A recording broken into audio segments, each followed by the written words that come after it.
Welcome to Next7, a podcast brought to you by Dr. Suzy Harris of Burlington, Vermont. Next7 is a dependable guide for building a healthier, more vibrant future for yourself and for your next 7 generations. Through inspiring conversations with functional health and wellness experts, you'll explore the tools, practices, and knowledge needed to achieve whole body health. Please enjoy this episode of Next7 with Dr. Suzy Harris. Hello, everybody. It's Dr. Suzy. Thank you for joining me for another episode of my podcast, Next7. I am so happy and deeply grateful to have with me today shamanic sound healer, frequency channel, and energy medicine practitioner, Melinda Kinzie. Thank you so much for being here with me today. Thank you, Suzy, for inviting me and for having me. Super glad. So I'm just going to start right in. I did a little surfing on your website to get a little background on how you got to where you are and what you're doing. You okay if I share a little bit of that? Oh, yeah, it's public. Okay, cool. Yeah. Yes. So you grew up in Vermont, yeah? Mm-hmm. Where were you? Where was that? I grew up in the Northeast Kingdom, although real Northeast Kingdomites would maybe argue if it really was the Northeast Kingdom because it's the southern side. But I grew up out near North Wolcott, Craftsbury. Okay. On a logging road like that they had to fix so the school bus could come and get me. Oh my goodness. Yep. In a place where there were no houses, and my parents bought a bunch of acres, and then slowly different hippies came and bought land from my parents. And it wasn't my parents' house wasn't on a commune, but there was a commune down the road, and it was very, 1970s back to land, alternative living. Yeah. Vibes. Yeah. Very cool. And then what a contrast. Then you were in New York City for what, 20 years? Yeah. I was working as a recording and performance artist. Yes. Well, my dad was from Queens, and my mom was like a army brat diplomat kid. So we weren't Vermonters. And back in the 70s out there, it was still only farm families, really old.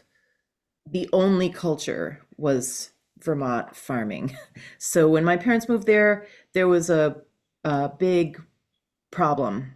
People didn't like them and shot guns at our houses and stuff. So I grew up not in being a Vermonter anyway. I mean, actually now I am because I grew up here since I was 6 months old or something. But so we always kind of lived in an alternative bubble while being in Vermont anyway. So when I moved to New York City, it was a relief. I was like, whew, like finally I'm not in an environment that I feel like I don't belong constantly. Okay, so you guys were hassled a bit in that space. We were hassled. I was the only hippie kid in my school. So I was just constantly sticking out without knowing why, really. And then when I moved to Manhattan, I was like, yes. I mean, because all the kids that moved to Manhattan from the small towns all over the country and the world feel that way. That's why interesting. Manhattan's so awesome, because it's all those kids from their small towns that are like, get me out of here. And then they all end up there and we're like, hi. And we're all working in the restaurants and in the dressing rooms and the nightclubs. And but we're all from like my bestie there was from Kansas, Oh, wow. That's a transport. And all the like club kids at the time in the 90s when I moved there were all from small towns. Wow. And you were singing, you were in a musical group, and you were also recording, and you were really doing it. I did. I moved there on a hope and a prayer, really with nothing, and like lived on my friend's uncle's floor, like in a loft on Canal Street for like my first year, and was a waitress and for a long time. And yeah, I was a dancer. That's what I was. I was a dancer and I was going to be in a dance company, and I was in a dance company for a while. But then I had my first super gay friend. He took me to a drag queen show, and it changed my life Oh, forever. cool. It changed my entire life.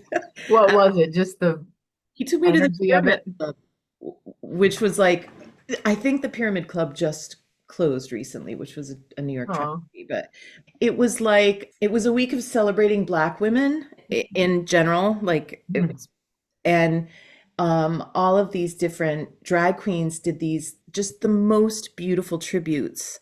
Wow. And I was like, oh my God, they're so Mhm. free. They are Yeah. so free. Like those humans, I don't even care what they were doing. They're just free, and they were not, it was activism for me. It was like activism against all boxes. Yeah. And Oh, I apologies. I was just like, yes. And then I was like, oh, club life? Oh yeah, like early 90s. Oh yeah. Oh, hmm yeah.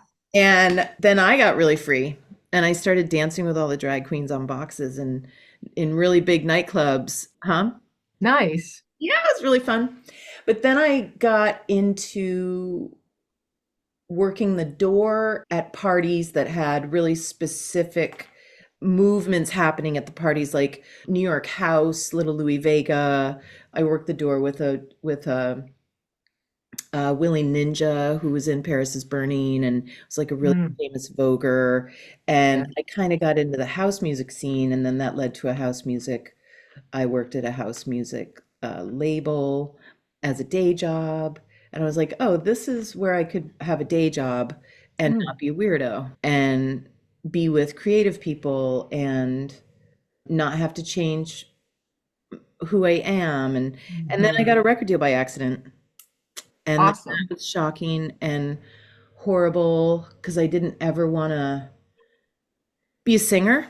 And I had not sang in front of people, stuff like that. And that's Wow. is really, it's just an unbelievable story, actually, how that happened.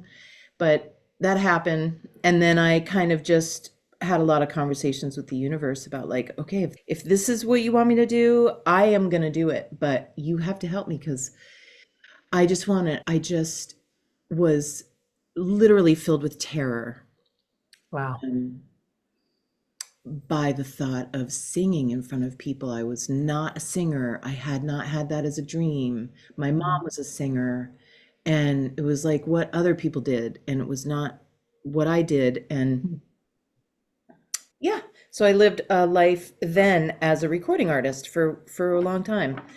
wow. And then I toured with Dido. I was her background singer for one tour, and that kind of was amazing for me. And I realized that I wanted a band. So then I started doing down-tempo electronica, and I got a band, and I had some really amazing musicians in my band. And then I met my producer, and Mhm. then we fell in love. And the tragic tale. We had children, stopped making music, Yep. moved to Vermont, and now he's my ex-husband. And not Hmm. my producer anymore. And a lot of things happened. But I was deep in that music career when I started having an overwhelming spiritual explosion. Interesting. I was going to ask you because here's you're in New York City, current time, you're here in Vermont as this amazing shamanic sound healing sound practitioner. What got you? Is it that experience that you're talking about that had you shift tracks? Looking back, oh, yes, that's exactly what had me shift tracks. It was that I was uh like one night I was performing at a pretty fancy event in Soho in a black box theater for all these upper level kind of artists. And I was on stage. So it wasn't like a big club where some people, like with thousands of people. It was like probably 500 people, and everyone was really looking at me. Like it was really like, and now the performance. And Yeah. I was performing, and three voices were coming out of my mouth, and my eyeballs were about 4 feet above my head. And I was looking down from way above my head at my mic, but I was still running my mouth, and three different voices were singing out of my mouth. What the heck? And I had 6-inch platforms on and a rubber corset and all the things. And I was like, I couldn't run my feet because my vantage point was not in the usual location in my operating system here. Wow, wow. I got scared. I got scared about how I was gonna, I just kept singing, but I was like, I could fall down. And then how would I explain what just happened? Hmm.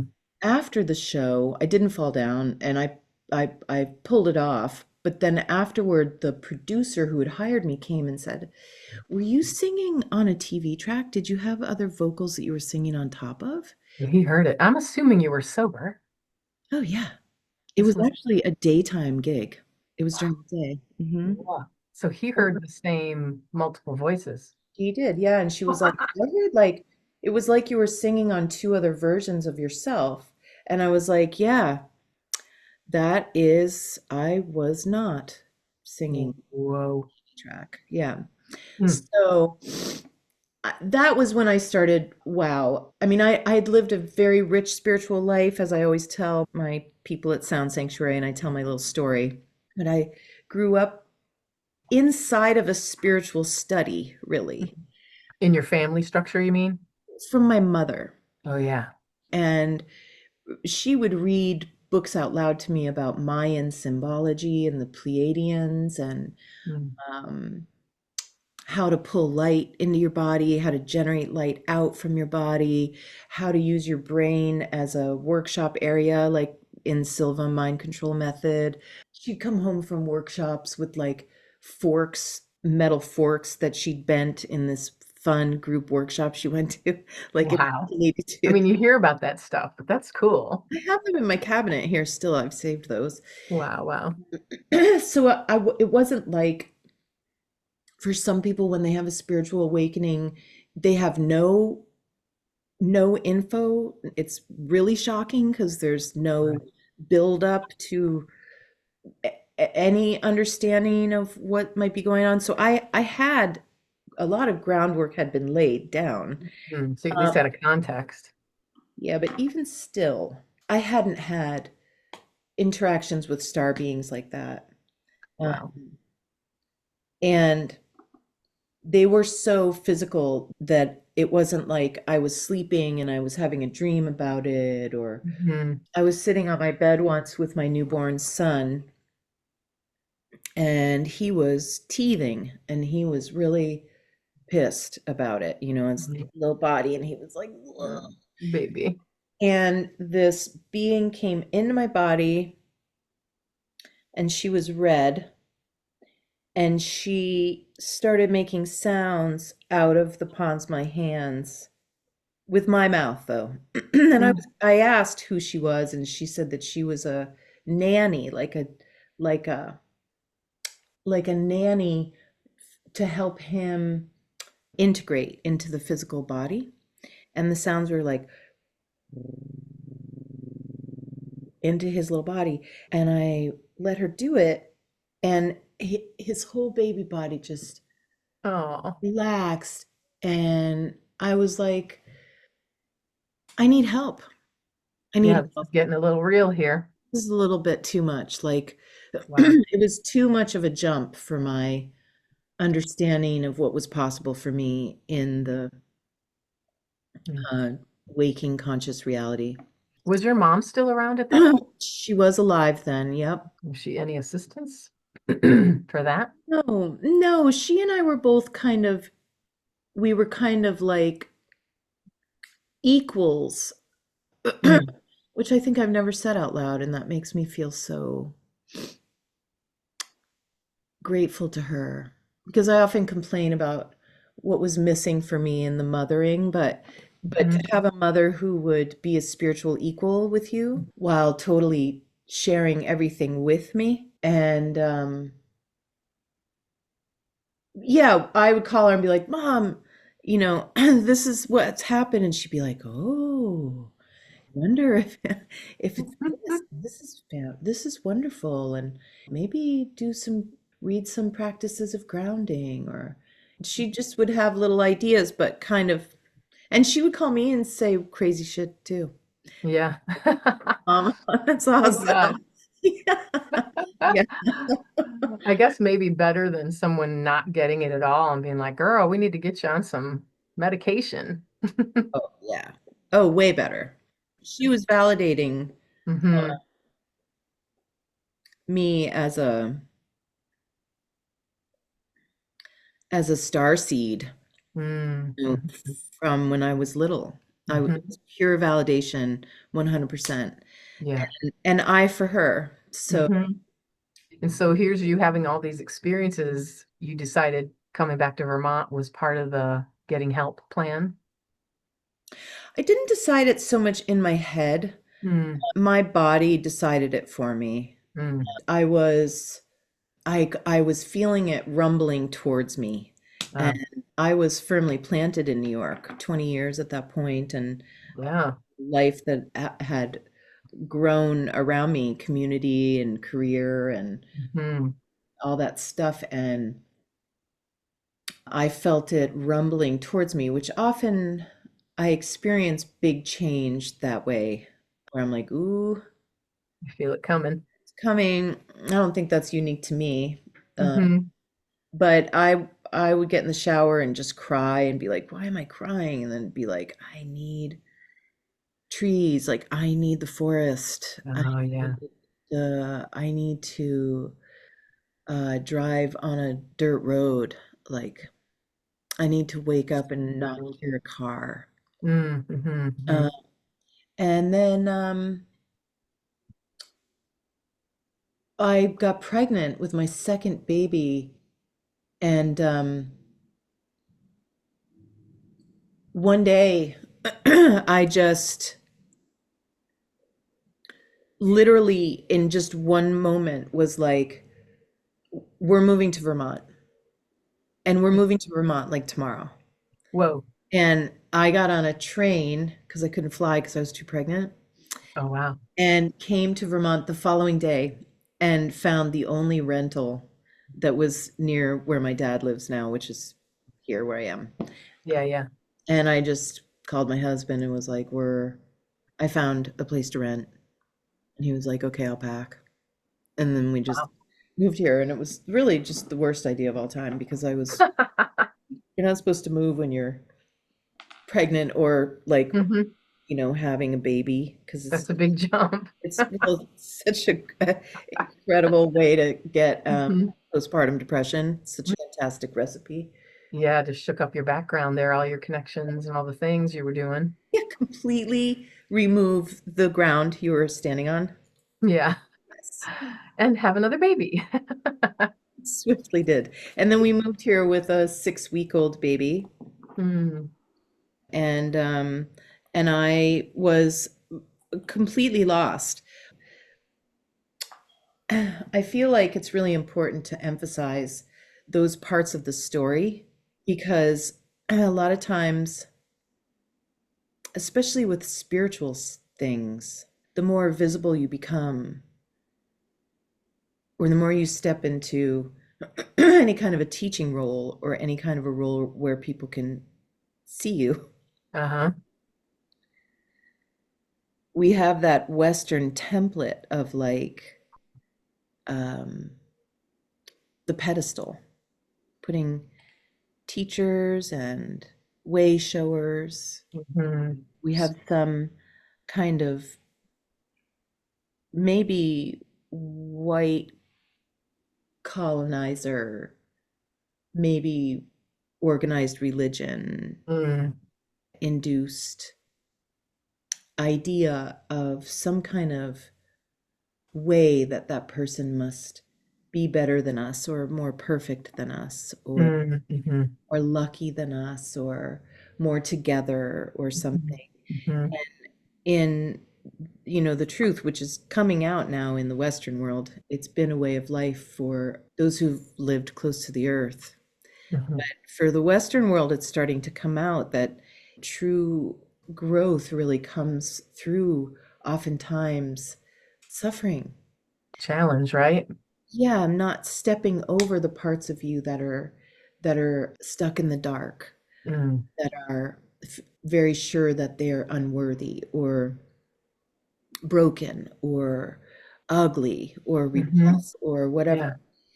Yeah. And when I moved here, it was really through the dark night of the soul, which is also kind of a term that's tossed around, but a real dark night of the soul is like it's like you die Yeah. but you're still alive. Super And showstopper.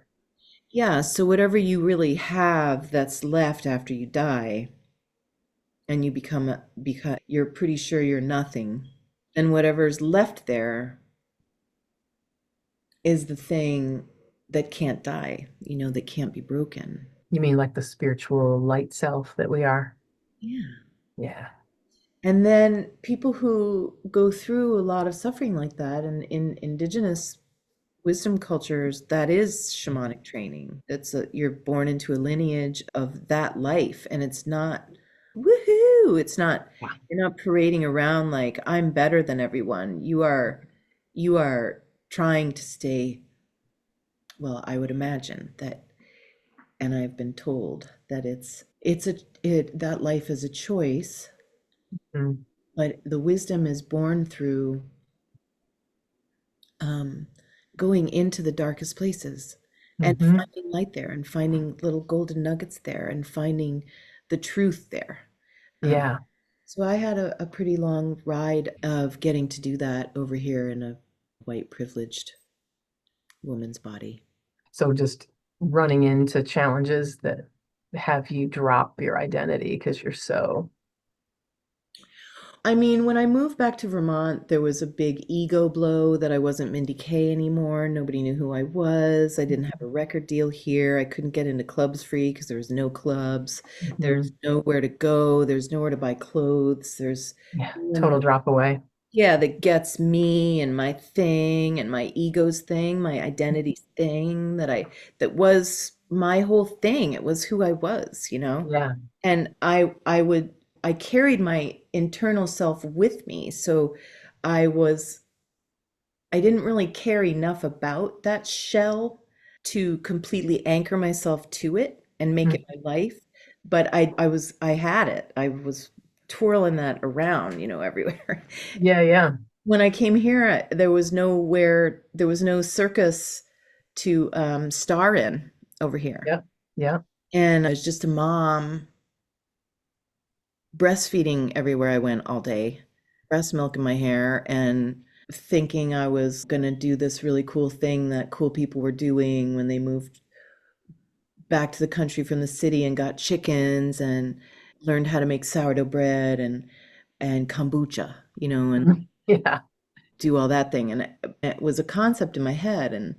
But I found a teacher, and as soon as I started working with Zacciah Blackburn at the Center of Light, I was doing lots of workshops with him when I first found him, and just coming home just weeping for days and feeling like I was cracking open. I was embarking on a part of my path that was a lot like destiny, like very like everything that I'd done up until then was to Mm. get me to that spot at that moment. While I also got very ill. I got incredibly ill, and then my mother died, and Gee. I had no idea how hard that was going to be. And then my marriage fell apart, an emergency evacuation kind of way. And all of a sudden, I'm like in this little one level ranch house in Vermont with no husband, super sick. It's Two not kids. unique to me. People suffer, things happen, but Yeah, yeah. I just experienced my version of everything that I had really tried to get right crumbling. And who was I going to be and what was I going to do? And then doing this really intense spiritual work at the same time and knowing that that's really why I was here. That's really what was really going on. And then I started to realize that everything that wasn't gonna nurture and harmonize with where I was going Mm. was just being picked. Nope, not Hmm. that. Like That's not in alignment. That's not little in wiggling alignment. things like that shall not stay, and let's get this shall not stay. Mm. I just was being assisted. Wow. To really come into it.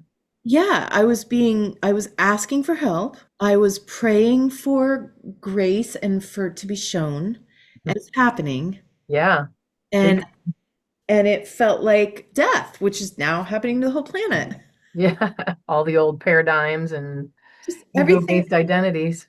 everything that can't move forward into what we've been praying for and what's about to occur on planet Earth is Hmm. crumbling through our little fingers. Yes. No, I need that. Mm. I worked so hard to be able to be the person that could manifest that Yeah. or accomplish that or good enough for that or follow the rules Mhm. and it's all just crumbling. It's such a shakedown for, well, but except you're not that. Yeah.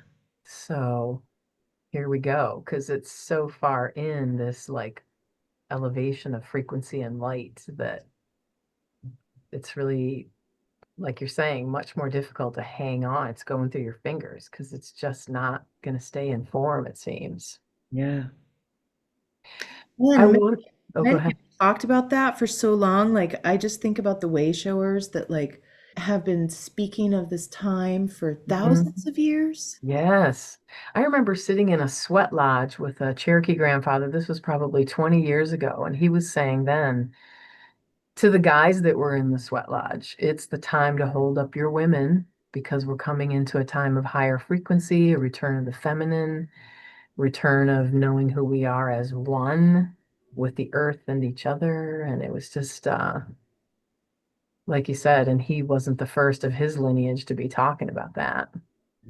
But it's ramping up, I would say. Yeah, it's one thing to talk about it and then another thing to be in it. It's like preparing for a hurricane or a tornado. It's like you can prepare. Hmm. Hmm. Can't really know what that's Yeah. going to be like until it's going down. I wonder if this is a good lean in for a question I had for you. Yes, Well, and can I just give a little bit of your background in the people that you've trained with?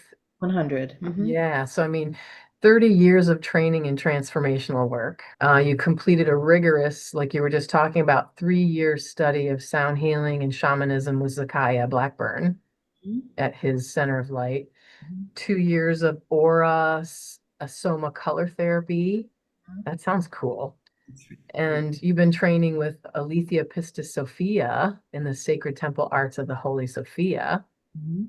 So these are all like, I've heard you say, I'm a student of yours Yes, you myself, are. which I've been so profoundly affected by your mentorship. And we're going to get into the programs you offer that I've been involved in. Mm. But I hear you say often that your work is assisting people to remember who they are as sovereign beings Mhm. of light Mhm. with free will. And it's one of your missions to assist people in remembering the light that they are and help them to expand their capacity to experience it for themselves in a known, felt, and sensed way. And I just wondered, can you expand a little on what that light is that you're talking about and why is it helpful or important for people to be engaging in things that would help them embody that? What is that, do you think?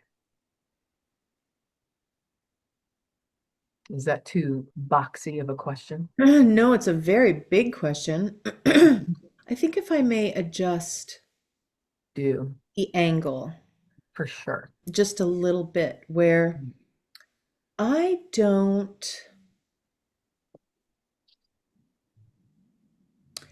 I don't suppose that I might know what anybody ought to do, Okay.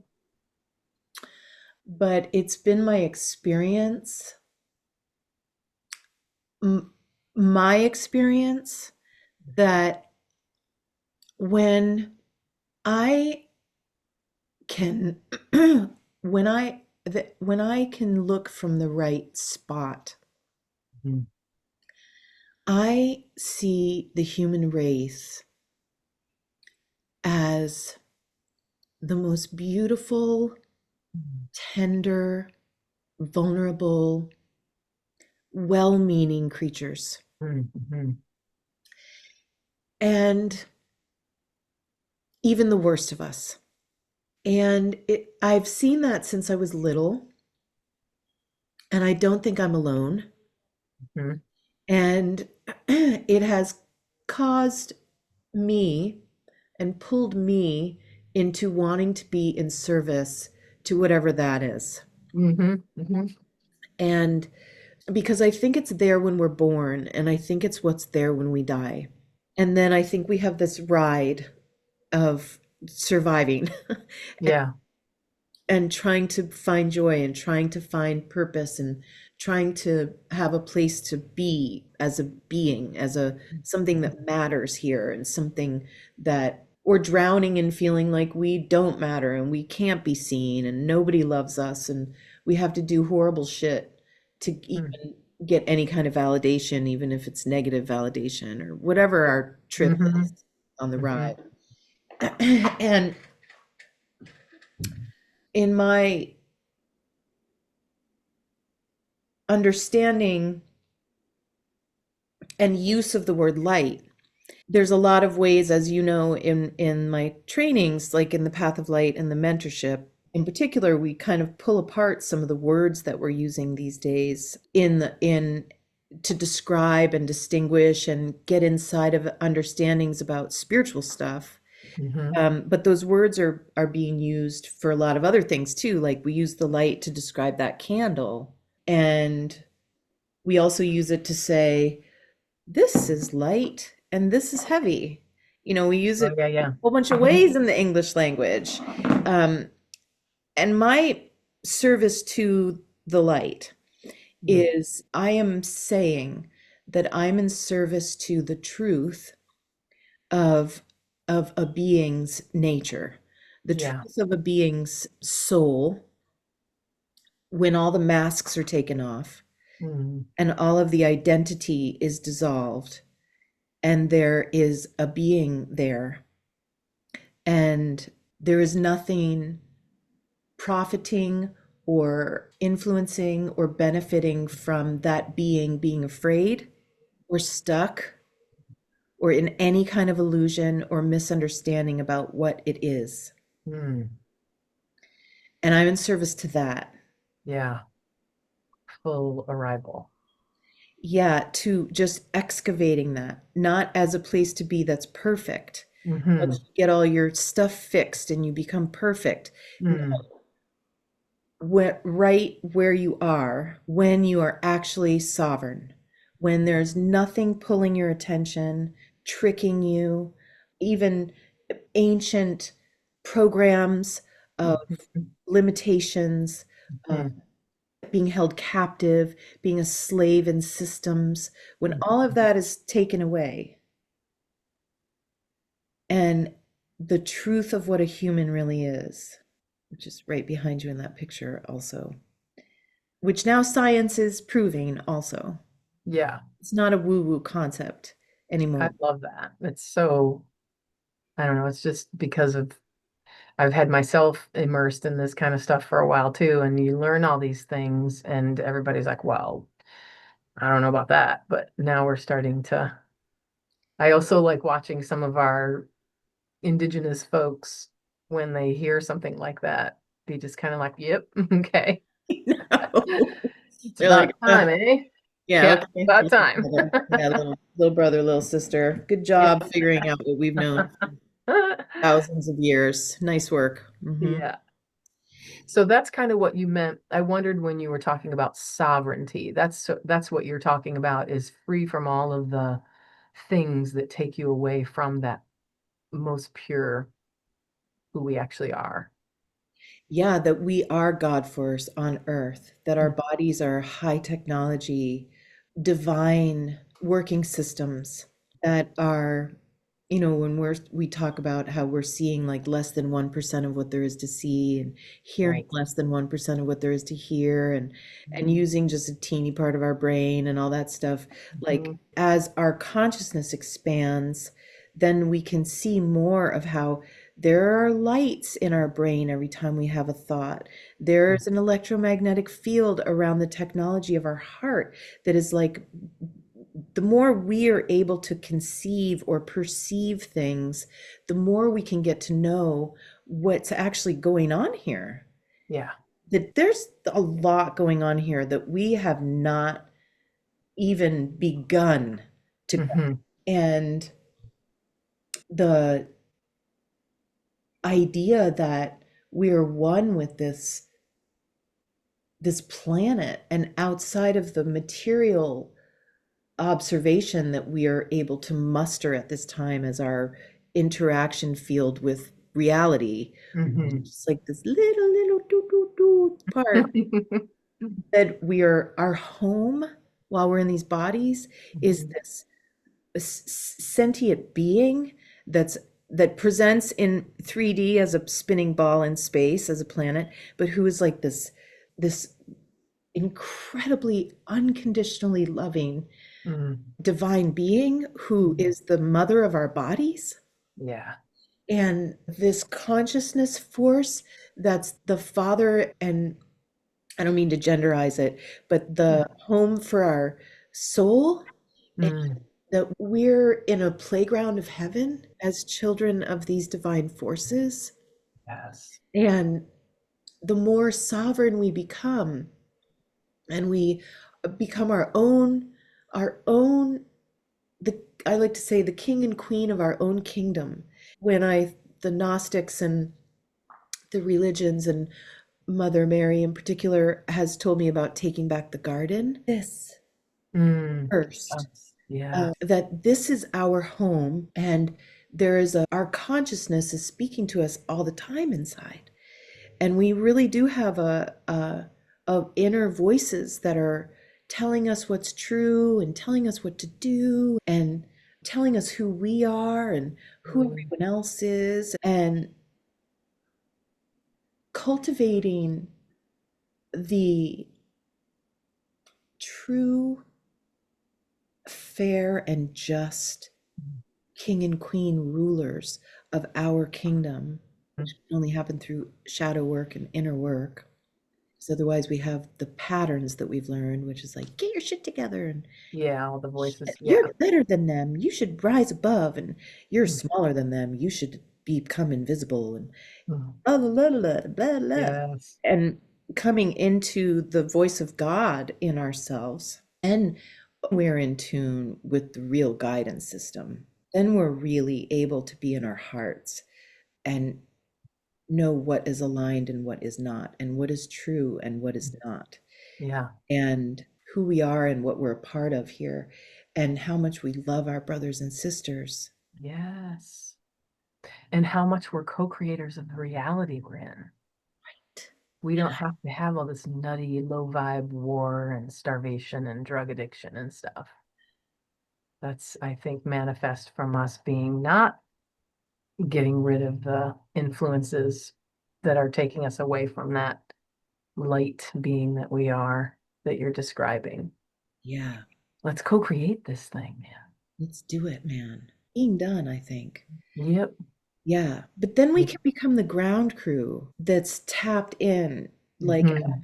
but tapped into the pure lines of source energy in a physical body in this playground place. Mhm. And it's tricky business being in service to sovereignty, because it means you don't get to be right, though. So whatever a person's real sovereign, it's free will for all. Yeah. Yeah. So that means people do stuff you don't like, maybe, Mm-hmm. or they don't do things that you think they should do. Mm-hmm. Or a person's free will is their business and their business alone. Right. I could talk to you about this for Yeah. hours. I mean, And we do. I love it. Yeah, because I mean, I went through your Path of Life mentorship, and for anyone who's listening to this who gets called to delve into discovering some of these deeper parts of ourselves and how to bring them forward, that's the Path of Light changed my life. It was such a great program. And then now I'm participating in your new sonar sound healing. That's been a blast. So we do get to talk about it a lot, which We, I love. But I wanted to go into the different ways that you create support for people in this community.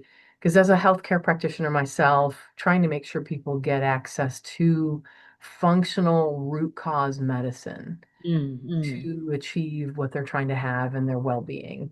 That can be diet and exercise and all the things, but also this mindset and understanding of who you actually are and being able to access the power and beauty and connectedness is such a great platform for increased wellness. When I think about the work you're doing, I'd love for people to hear a little bit about your sacred sound sanctuaries. So when you hold those, like if someone's coming to participate, I hear you talk about it being like activation of light and all the cleansing, making space. There's so many ways to talk about it, but do you want to share what a sacred sound sanctuary is? Sure. I also just want to thank all of my teachers because there are lineages that form, through the teachings. Mm-hmm. And here in the Western world, we don't have the kind of embedded understanding or 3D linear lineages that Mm-hmm. we get to stand inside of. So Right. I am having this amazing experience lately since I've stepped more into teaching, that things that my teachers have said to me come out of my mouth, Mm-hmm. and they go into my students' understanding, and then I hear it come out of their mouths, and I'm like, oh, that's how the lineage goes. That's how this Mm-hmm. goes. And we do say that prayer, Tom Kenyon's prayer at the beginning of Path of Light, the Niyama of Harmlessness, which was shared with me by my teacher, Zacciah, and I would call Tom Kenyon a teacher too of mine, Yeah. to keep the lineage pure, to keep the teachings pure and clean as they get passed down Mm-hmm. the river. Yeah.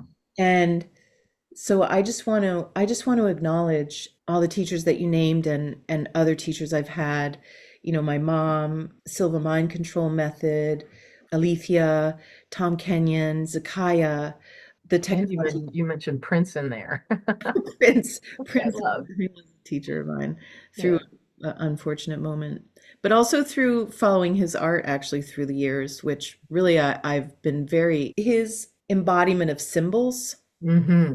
and of a creative world that Mm-hmm. his work comes from, that Yeah. he's developing an aesthetic, not just an aesthetic, but like a visual, sonic, physical world that everything's coming from. That really was imprinted on me by Prince.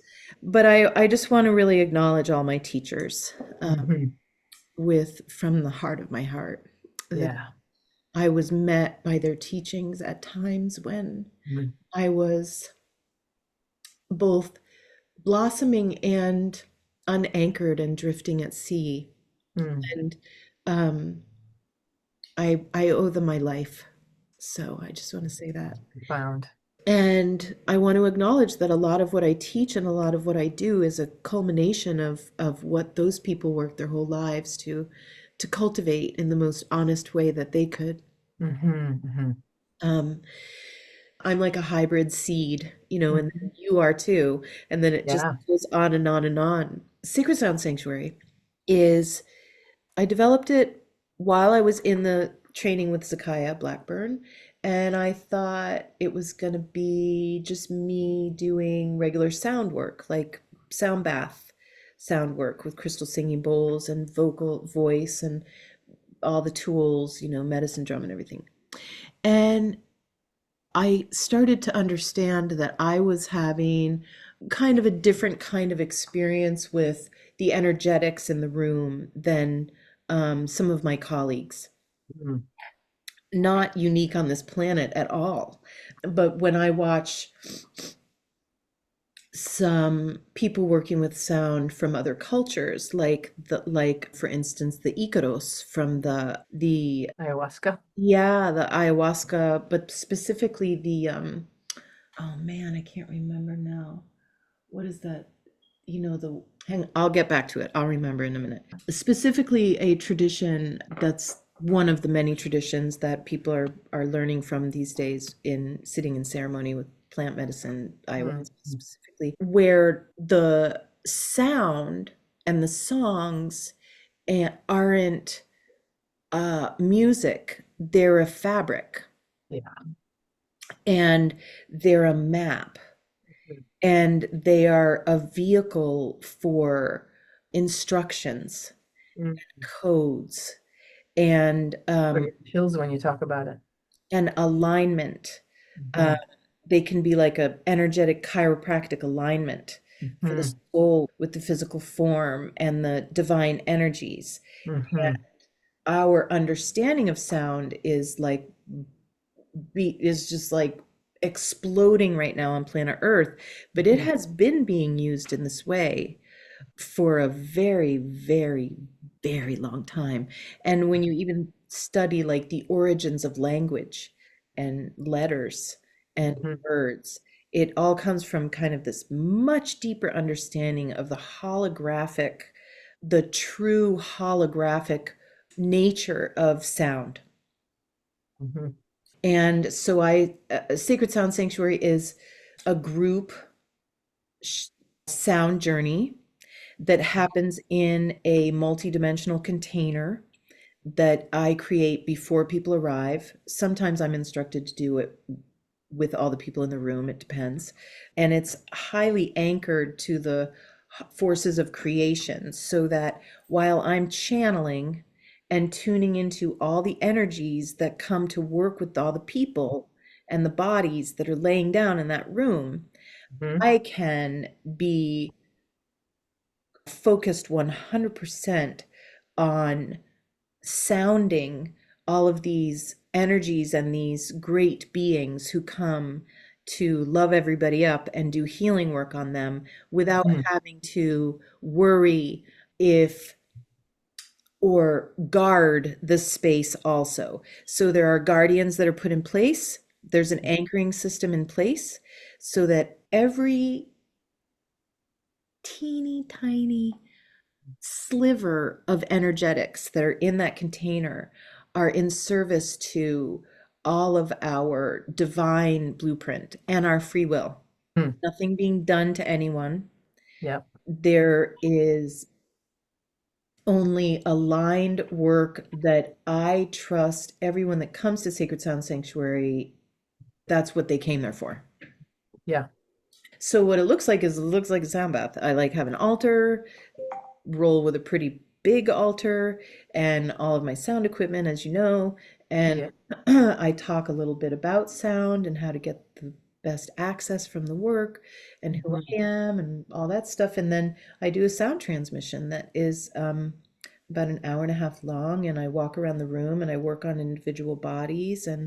But what's really going on is that there are living and non-living medicine men and women in that room. There are animals, there are living elementals, there are star beings, there Mother Earth is there, sacred geometry, and it's every single one is a very precisely, exquisitely designed energy medicine practice. I'm going to come to the next one. I Yeah, you do have one coming up November, what is it? think it's November 29th, Yeah, I think you're right about that. Charlotte. Cool. And then there's going to be a winter solstice one there too on the solstice. Awesome. And that's going to be pretty fun. And we'll put links in this podcast as it goes out that if people want to come experience it, which I would highly, highly recommend, Yeah. they'll know how to find that. Perfect. And you also do private sessions with people. I do. Yeah. Yeah. I have a office here at my house for my private sessions. I'm working these days with a lot of people who are experiencing new levels of sensitivity, undiagnosable physical symptoms. Mhm. And I mean, sometimes people come to me because they're in deep grief or they're going through a some kind of a choice point or a dark night of the soul. But the sessions, the private sessions, are very in depth. Some people come to me once a year, some people come to me every couple of years when they feel like it's time again. Mhm. They're 2 to 3 hours long. We are working with creating coherence between the inner self, selves, the physical body, the ascended self, the light body self, higher multidimensional light body self, Mhm. and even sometimes alternate timeline selves. Mhm. Mhm. And uh, it's, I would say, higher dimensional work mostly that is absolutely guided and unique for each person. There is not a recipe for what Mhm. I do with people in a private. Yeah, It's makes sense. completely shown to me the day of the session and in the session. And then you do this Path of Light mentorship. Uh-huh. The Path of Light mentorship is something that came to me during COVID, where I realized that I wanted to have an offering for anyone working with energy, with the world Mhm. of energy, because I realized that what had enabled me to move forward into this work was finally learning how to create containers that I trusted, Mhm. that I knew were going to keep me safe and Mhm. any client I might be working with safe, while I opened to everything that wanted to work through me. Mhm. Mhm. And I had had a fair amount of tough spiritual experiences in my younger days. You know, very like lamb walking into the wolf den vibes, like, Yikes. "Woo, like this light is like really high octane light that I got over here. How do I hide it? But then also, I don't want to hide it. I want to show it to everybody everywhere. And then, whoo, Mhm. I should have hid that thing. Like, whoa, I that and how do I hide it and shine it all at the same time? Mhm. And how do I make sense out of the love I have and all the attention that gets me and keep myself safe? How do Yeah. I do it? How do I run this race car thing here? Right. I have so appreciated it. And just in my own work that I've done in my career here with the Cedar World, I like to call it. Mm. But yeah, lots of really valuable tools. And then of course, as you're learning about it, your own work comes up. Like you're definitely shaking open some spots that need some light. So there's personal growth and all kinds of expansion. Yeah, But again, as a practitioner, to have some context from a trusted lineage of people on how to hold this yeah, and how to be like healthy yourself and how to make sure people that are being seen by you are being held in a way that keeps them balanced and good. right. And it's this built-in way of keeping ethical and moral things clear also. Mhm. Because in energy medicine world we don't have boards like Yeah, like you can't have check a anybody. resume too easily. No, and you don't have anyone to report abuse to, and there's so many levels of karmic entanglement. And I mean, I had a season where I worked on people who were coming to me who had implants and energetic structures in their field that had been placed there during sessions with other healers Oof. that were restricting them. Mm. And the healers were very well meaning. But if you don't know and aren't in charge of Mhm. what's working through you Uh-huh. and what they're in service to, Uh-huh. then you might be the most excellent experimental area for beings who would like to try shit out on the Yeah. human race. And you Mm. can't really know. And they might even be well meaning, but they Mhm. might not be in service to the divine blueprint of a soul in a human body. They might not be in service to the ultimate blossoming of Mhm. the divine light in your body, but they might be in service to trying some shit out and Yeah. not really hurting you. But not ideal for your expansion. Yeah, man. The other part of the path of light that is my my if I die doing path of light and this one thing is the thing that I was able to just support its existence on planet Earth, I Yeah. will die Yeah. really happy. And Yes. it's people knowing who they are and Mhm. being able to say so. Mhm. And separate from what they do, what they're gonna do, but who they are as a soul, what Mhm. they came to earth as, Mhm. who they are as a soul. Mhm. And when an embodied living human can say,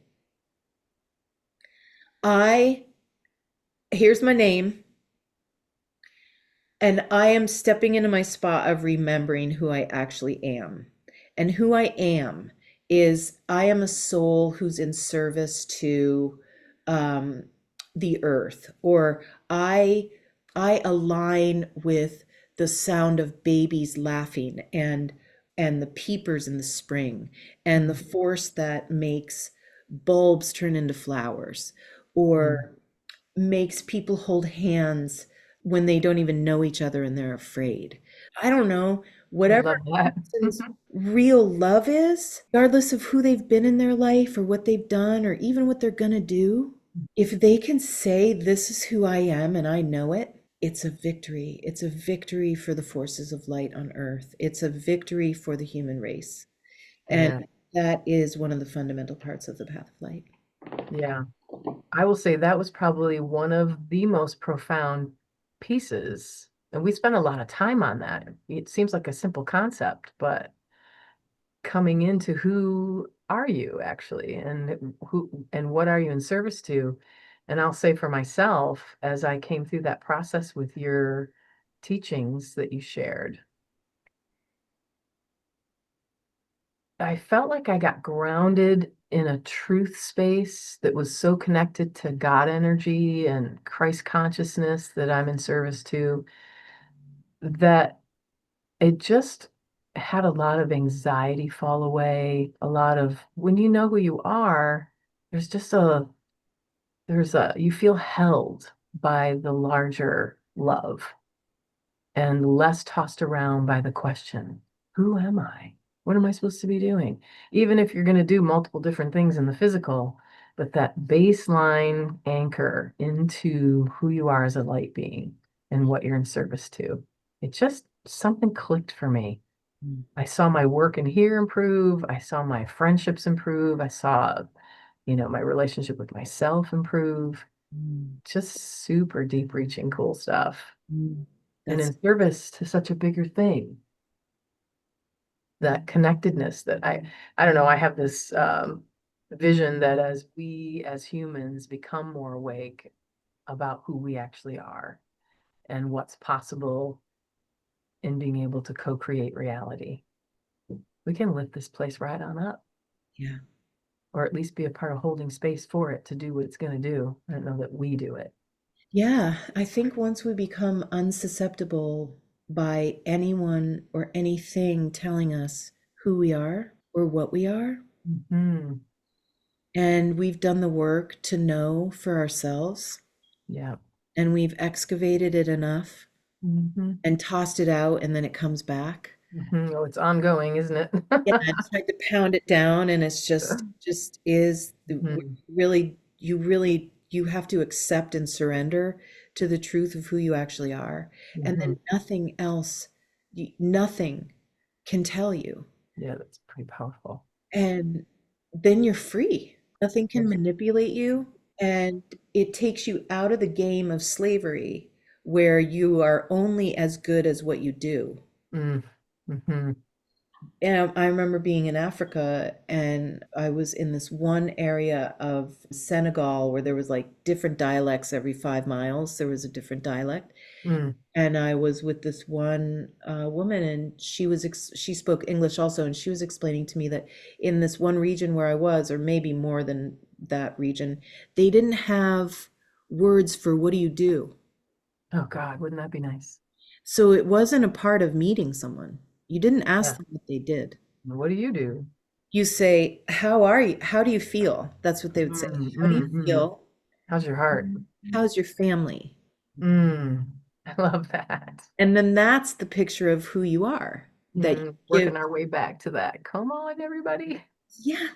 Like, and then what you do, that's so awesome if what you do is an expression of who you figured out you are. Mm-hmm. But you can't even do that if you didn't figure it out. Yeah. And Yeah. then if you figure it out and you want to do some other thing, that's Mm-hmm. fine because who cares? But Mm-hmm. you're a walking anchoring point for the divine light at that point, and it doesn't matter what you do. I just love that so much. Yeah.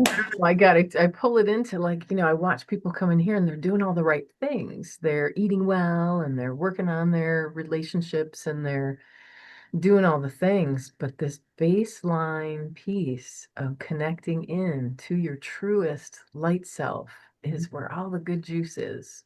It You is. don't have to eat perfectly and do all the things as much because you're just running this light that is your purest. Talk about the source of your health. Really true. Yeah. Once you've rung that bell and you Mhm. found it and you're like, I found it in the heart of your being, and you're like, I this is who I am. I knew it when I was little. I'm gonna remember when Yes. I'm dying, but I remembered in the middle. I remembered during the game. And Yes. then when you find that and you're like, ding, ding, ding, ding, ding, I remember what my soul aligns with. Hmm. And then, and you got to remember to take the pressure away, push away the pressure to make yourself do something about it. Yeah. It's just you won. You figured it out in the middle Mhm. of the game. You woke up out of the Ask. dream, and then your whole body can run the core signature frequency of your soul, which Yeah. all disease is just that didn't happen somewhere because of Yeah. thought It's or gotten blocked. programming or a wounding or a bang or Mhm. something. And once you're like, that's the vitamin, that's the original vitamin, bro. That's it. Yes. Run the light, baby. That's like when you become your own biomat. It is. It's so Yeah. good. Mhm. Well, we're coming up. We've talked a while. I could, again, this could be like a 2-hour podcast, but I should probably wrap us up. Yes. I want to do something. I love getting people who come on my podcast to do a little heart moments Hmm. kind of thing. So I would love to ask you give a visualization to ask you a question. You want to ask me a question and then I'll give you a visualization? Actually, it's kind of like a little visualization is the question, and then Oh, you can, if you're into it, you can answer it. oh, love to. Okay, so We close our eyes and go in anywhere? What do we do? whatever you're comfortable with. Okay, okay, okay. So picture this. You are hiking up a long trail that leads to an elevation where you have an incredible view. It just opens your heart. It's so gorgeous. And you see in the distance this person walking towards you, and she is beaming. She is so lit up and happy to see you. And as she gets closer, you realize it's your future self. Oh, And she comes up and takes both of your hands in hers, and she looks you right in the eyes and says, she's got a message for you. And what do you think she's saying?